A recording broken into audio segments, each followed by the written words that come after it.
अस्सलाम वालेकुम to all students. आज हमारा टॉपिक है, हम नया चैप्टर स्टार्ट करने जा रहे हैं, स्टेट बैंक चैप्टर नंबर 4, जिसके अंदर हम मरकज़ी बैंक के बारे में पढ़ेंगे कि मरकज़ी बैंक क्या होता है, मरकज़ी बैंक की डेफिनेशन क्या है, मरकज़ी बैंक काम कैसे करता है, और ये सारी तफसीलात इसमें पढ़ेंगे। बेटा पेपर में वो जो मैंने आपको क्लास में पाइल कार्ड एक बनवाया था और मैंने उसमें कहा था कि तमाम इम्पॉर्टेंट क्वेश्चंस आप उसके अंदर लिखते जाएंगे। उसमें इस क्वेश्चन को इम्पॉर्टेंट मार्क करके लिख लें कि क्वेश्चन मोस्ट इम्पॉर्टेंट है पेपर के पॉइंट ऑफ व्यू से। पेपर में क्वेश्चन आ सकता है कि मरकज़ी बैंक से क्या मुराद है, मरकज़ी बैंक की तारीफ़ करें, मरकज़ी बैंक के प्राइस क्या क्या हो सकते हैं। बेटा बुक के अंदर उसने सबसे पहले आपको एक्स्ट्राडियन दिया होगा, थोड़ी सी मरकज़ी बैंक की तारीफ़ दी होगी, और उसके बाद असूल और मकासद दिए हुए हैं, वो नहीं करना। हमने क्या करना है, मरकज़ी बैंक की डेफिनेशन पढ़नी है और डायरेक्ट अपने क्वेश्चन पे आ जाना है कि मरकज़ी बैंक के प्राइस पर नोट लिखें।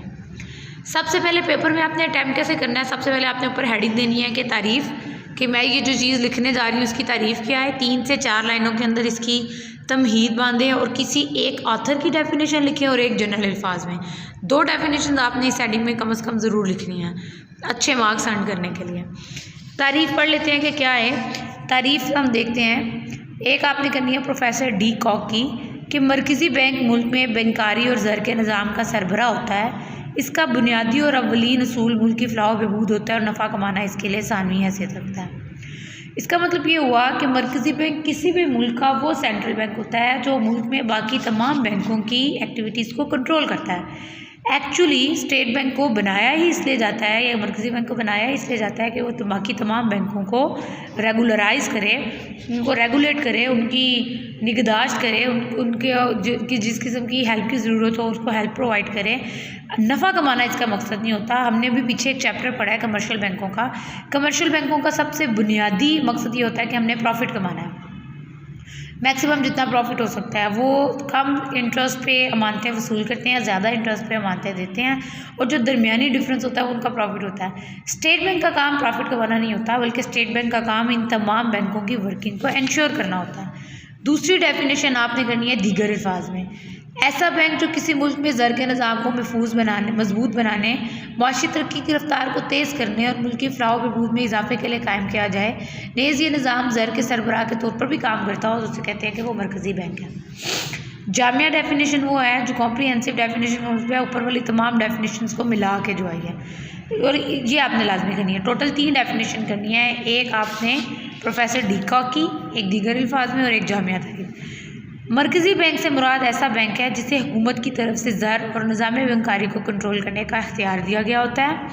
ये हुकूमती खाता जात अपने पास रखने के अलावा हुकूमत की मुख्तलिफ़ कामों में मदद भी करता है। ये नोटों का इजरा और हुकूमती महफूजात की निगरानी भी करता है, नीज़ मुल्की करेंसी की कदर को इस्तेहकाम देने के लिए मुख्तलिफ़ इक़दाम भी करता है।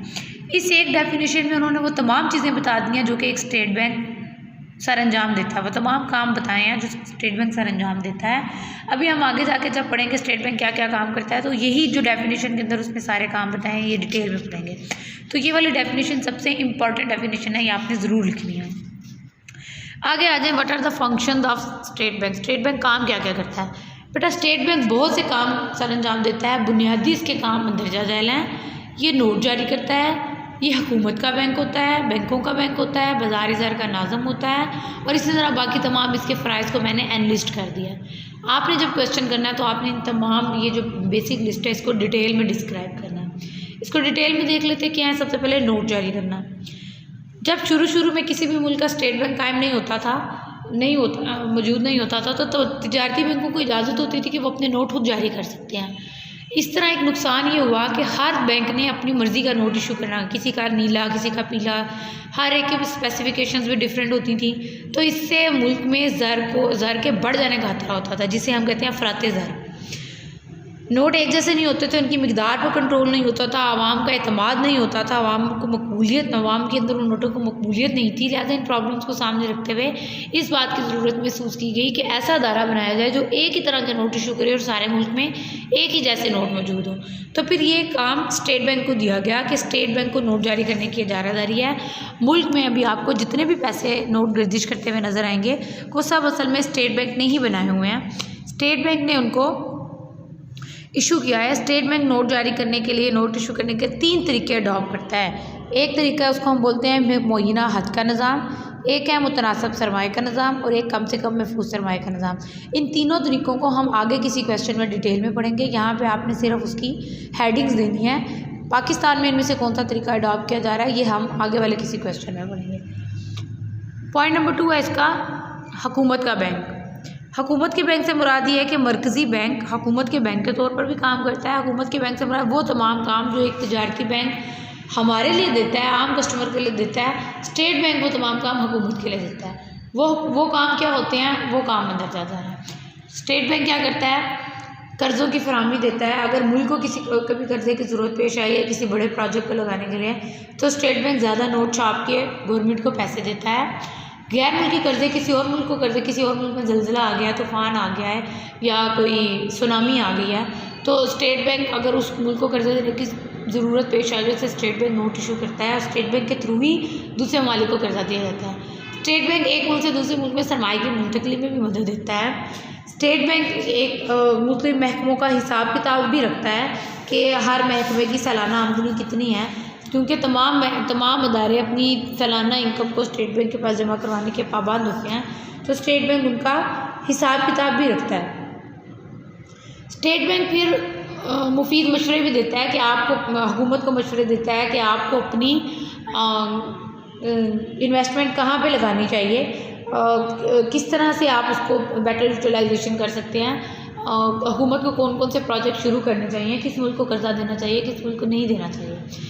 इसके अलावा स्टेट बैंक हुकूमती कफ़ालतों की भी हिफाजत करता है। हुकूमती कफ़ालतों से मुराद ये है दूसरे ममालिक के साथ जो बॉन्ड साइन किए होते हैं, जो डीड साइन किए होते हैं, दूसरे ममालिक के साथ जो मुआहदे तहरीर किए जाते हैं, या दूसरे ममालिक से आने वाला जो ज़र मुबादला है वो सोना चांदी या किसी सूरत में मौजूद होता है, तो स्टेट बैंक के पास इलाका लॉकर्स होते हैं और हुकूमत की इन तमाम कीमती चीज़ों की वो हिफाजत करते हैं। इसके अलावा आ जाता है कि अमानतें। स्टेट बैंक हुकूमत की किसी भी किस्म की अमानतों की हिफाजत भी करता है।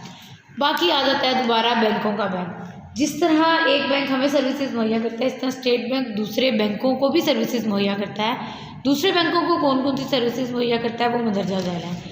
सबसे पहले स्टेट बैंक दूसरे बैंकों के सरमाए का मुहाफ़िज़ होता है। हमने जैसा कि पीछे किसी क्वेश्चन में पढ़ा था कि हर बैंक अपने सरमाए का कुछ हिस्सा स्टेट बैंक के पास जमा करवाने का पाबंद होता है। स्टेट बैंक उस सरमाए की हिफाजत करेगा। स्टेट बैंक उन तमाम बैंकों को हिसाबगर की सहूलत देगा। इसका मतलब ये होता है दिन के आखिर में तमाम बैंकों ने एक दूसरे के साथ जो लेन देन करना होगा वो स्टेट बैंक के थ्रू करेगा।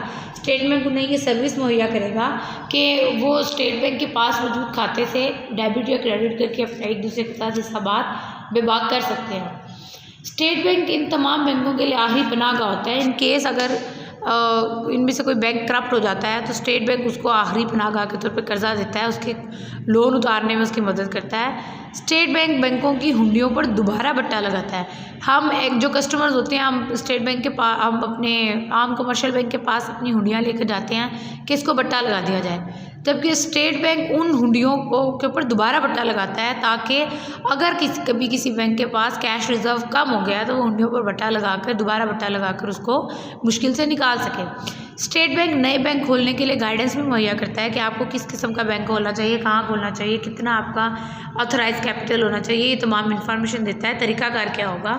स्टेट बैंक पूरे मुल्क में कर्जे जारी करने की पॉलिसी भी मुरतब करता है। हर 3 माह बाद स्टेट बैंक एक मॉनिटरी पॉलिसी इशू करता है।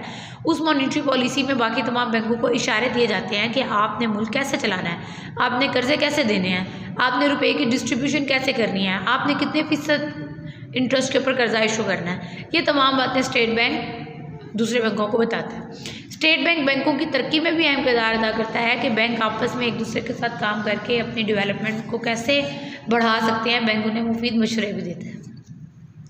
बाकी कामों की तरफ आ जाते हैं। बैंकों का स्टेट बैंक का तीसरा काम होता है बाज़ार ज़र का नाज़म। बाज़ार ज़र का नाज़म से मुराद ये है कि स्टेट बैंक कैश की सप्लाई को कंट्रोल करता है। मुल्क में कितना एतबारी ज़र होना चाहिए, हमने पीछे क्रेडिट क्रिएशन वाले टॉपिक में पढ़ा था कि मुल्क 3000 रुपये के नोट के बदले में हम 10,000 रुपये का काम कर सकते हैं, 10,000 रुपये के नोट इशू कर सकते हैं या फिर 10,000 रुपये का एतबारी ज़र क्रिएट कर सकते हैं। बैंक असल में उस एतबारी ज़र को कंट्रोल करने के लिए नाजिम होता है। बैंक इस बात का हिसाब रखता है कि मुल्क में सर्कुलेशन के अंदर जो मनी है वो ना तो इतनी ज़्यादा हो जाए कि मुल्क में अफरात ज़र आ जाए और ना इतनी कम हो जाए कि तफरीत ज़र आ जाए। लिहाजा ये बाज़ार ज़र को कंट्रोल करता है। इसके पास कुछ स्टेप्स होते हैं, आगे वाले किसी क्वेश्चन में हम उन स्टेप्स की डिटेल पढ़ेंगे कि बाज़ार ज़र को कंट्रोल कैसे करता है। स्टेट बैंक ज़र मुबादला का मुहाफ़िज़ भी होता है। ज़र मुबादला से मुराद जो दूसरे ममालिक से आने वाला रुपया है, हमारे पास डॉलर है, दिरहम है, रियाल है, पाउंड है, हम मुख्तलिफ ममालिक के साथ तजारत करते हैं। उस तजारत के नतीजे में हमें उन ममालिक की करेंसी मिलती है। उस करेंसी को महफूज करने के लिए स्टेट बैंक एक वॉल्ट का काम करता है और उसको अपने अलमारियों में, अपने लॉकर में महफूज करता है। स्टेट बैंक धाती ज़र का भी मुहाफ़िज़ है। धाती ज़र से मुराद ये है कि एक मुल्क से जितना भी सोना, चांदी, लोहा, कीमती निकल, कीमती धातें निकलती हैं, उनको निकालने के बाद, प्योरीफाई करने के बाद उसकी ईंटें बना के उसको महफूज कर लिया जाता है। और एक मुल्क के पास जितना सोना होगा वो उसके स्टेट बैंक के लॉकर में मौजूद होगा। वो मुल्क कितना अमीर है उसका अंदाज़ा इस बात से लगाया जा सकता है कि उसके पास धाती ज़र के ज़खायर कितने हैं। वो ज़खायर असल में स्टेट बैंक अपने मिंट में या अपने वॉल्ट में महफूज रखता है। स्टेट बैंक हाजा कदर का मुहाफ़िज़ भी होता है। इसका मतलब यह है कि बैरून ममालिक में हमारे रुपये की करेंसी की, हमारे रुपये की वैल्यू क्या होनी चाहिए, स्टेट बैंक उसका मुहाफ़िज़ होता है। स्टेट बैंक मुख्तलिफ टूल्स के ज़रिए, मुख्तलिफ स्टेप्स के ज़रिए इस बात को कंट्रोल करने की कोशिश करता है कि हमारे रुपये की कीमत बैनुल-अक़वामी मंडियों में गिर ना जाए। इन केस अगर वो गिर जाती है तो स्टेट बैंक मुख्तलिफ एक्सपोर्ट्स प्रोग्राम या मुख्तलिफ तरीक़ाकार को इंट्रोड्यूस करवा के उसको बढ़ाने की कोशिश करता है। स्टेट बैंक बैरूनी तजारत में नुमाइंदगी भी देता है। ऐसी इंटरनेशनल मार्केट में ऐसी तमाम तजारतें जिसमें पाकिस्तान की नुमाइंदगी ज़रूरी होती है, स्टेट बैंक उसमें अपना स्टॉल लगाता है। स्टेट बैंक समझ लो कि मुल्क से बाहर पाकिस्तान का एक नुमाइंदा होता है जो बताता है कि पाकिस्तान में कौन कौन सी इंडस्ट्रीज़ हैं। हर इंडस्ट्री का मालिक खुद बाहर जाके चीज़ें नहीं बेचेगा, बल्कि स्टेट बैंक बैनुल-अक़वामी मार्केट में होने वाले सेमिनार्स में या होने वाले एग्जीबिशंस में पाकिस्तान की नुमाइंदगी के लिए इन तमाम इंडस्ट्रियों का सैंपल लेके जाएगा और बताएगा कि हमारे मुल्क में ये इंडस्ट्री आप यहाँ पे इन्वेस्ट कर सकते हैं। इसके अलावा भी स्टेट बैंक कुछ इजाफी फ़राइज़ सर अंजाम देता है। वो क्या है कि स्टेट बैंक बैंकों के जितने भी लोग हैं उनकी तरबियत पे मदद देता है, उनकी तरबियत करता है। स्टेट बैंक बचतों के रुझान में मदद देता है। स्टेट बैंक ऐसी पॉलिसीज़ इशू करता है जिससे लोगों में बचतों का रुझान पैदा होता है। स्टेट बैंक बैनुल-अक़वामी इदारों की रुकनीत हासिल करता है, जैसा कि IMF है, वर्ल्ड हेल्थ ऑर्गेनाइजेशन है, अक़वाम मुत्तहिदा है। इस तरह के जो अदारे हैं, कौमी सलामती के अदारे, सलामती कौंसल है, सार्क है, इन तमाम अदारों में पाकिस्तान की रुकनीत हासिल करने के लिए स्टेट बैंक फ़ीस अदा करता है और रुकनीत इंश्योर करता है। स्टेट बैंक वक्तन फ़वक्तन मुल्क की तरक्की के बारे में रिपोर्टें इशू करता है कि मुल्क में महंगाई का मयार अब क्या हो गया, मुल्क में बेहतरी हो रही है या नहीं हो रही है, तरक्की की रफ्तार क्या है, ये तमाम इशारे स्टेट बैंक इशू करता है। स्टेट बैंक मुल्क के अलहदा सेक्टर्स की प्रमोशन के लिए भी बैंक बनाता है, उनकी तरक्की का जिम्मेदार होता है। लाइक पाकिस्तान में ज़राअत सबसे बड़ा शोबा है, तो ज़राअत की तरक्की के लिए अलहदा से बैंक बना दिए जाएंगे, सनती तरक्की के लिए अलहदा से बैंक बना दिए जाएंगे। इसके अलावा स्टेट बैंक बैरून ममालिक में जितने भी इवेंट्स होते हैं जहाँ पाकिस्तान की मौजूदगी ज़रूरी होती है, स्टेट बैंक वहाँ पे पाकिस्तान की नुमाइंदगी करता है। तो ये वो तमाम काम है जो एक किसी भी मुल्क का स्टेट बैंक उस मुल्क की बेहतरी के लिए सर अंजाम देता है। इंपॉर्टेंट क्वेश्चन है, इसको जैसे मैंने बोर्ड पे मैप बनाया हुआ है इसी तरह आपने इसको तैयार कर लेना है और बोर्ड के पॉइंट ऑफ व्यू से ये इम्पॉर्टेंट है।